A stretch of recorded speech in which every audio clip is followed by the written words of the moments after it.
Allow me to introduce myself. As some of you may already know me, I don't mean to be rude or intrusive, but I thought it would be fair to give you one. We may already be best friends, or you may hardly even know I exist. Either way, let me paint you some perspectives. On my campus, I walked down the halls of my high school, too cool to pray and too proud to pursue the vision God has called me to. I'll say waiting for confirmation or some kind of sign while I sit back and watch my classmates be blind. They have planks in their eyes, I'll say. I just have a little bit of sawdust in mind. Lord, this is not what I had in mind. I'm trying to be the light, but it's too dark in here to shine. I will justify and rationalize to nullify the pain of watching my closest friends die. I am the hard heart of Christianity. Well, me, myself, and I are doing just fine within the confines of the church property lines. We are seeing more and more come to church every single week and still experiencing feet out on the city streets. 7 days without Jesus makes 1 week. That's why my favorite game to play is hide and go seek. Seeking Jesus in church, but hiding the rest of the week. And I'm numb to feeling sympathy. Passion, a stranger to me. As if doing something about injustice is actually my responsibility. I'm too busy with my own calling what God has for me than to actually do anything about the call God has placed right in front of me. You see, I'm such a good actor. I could fool Steven Spielberg. The performance I put on at church is superb. My script is equipped with mighty adjectives but lacks the verbs. I have won the Hypocrisy Oscar Awards. See, I learned all emotions until I became a master of disguise. Thought I could hide from the master of disguise. Thought my own theories were divine, so I disconnected from the vine, telling everybody else where to find Christ. But never allowed himself to change my life.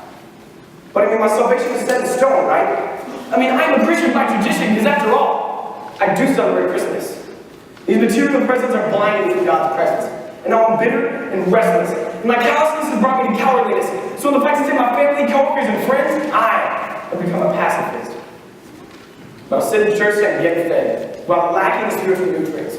Starve myself from fasting so becoming well-fed was really becoming sick. Refused to partake in the bread daily so I got anorexic. Developed a gag reflex, so I spent out the same regurgitating message and expected those around me to openly digest it.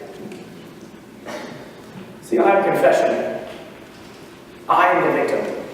I'm longing for redemption. I'm sick of saying I don't hear anything from God when really I don't listen. I'm tired of these conditions.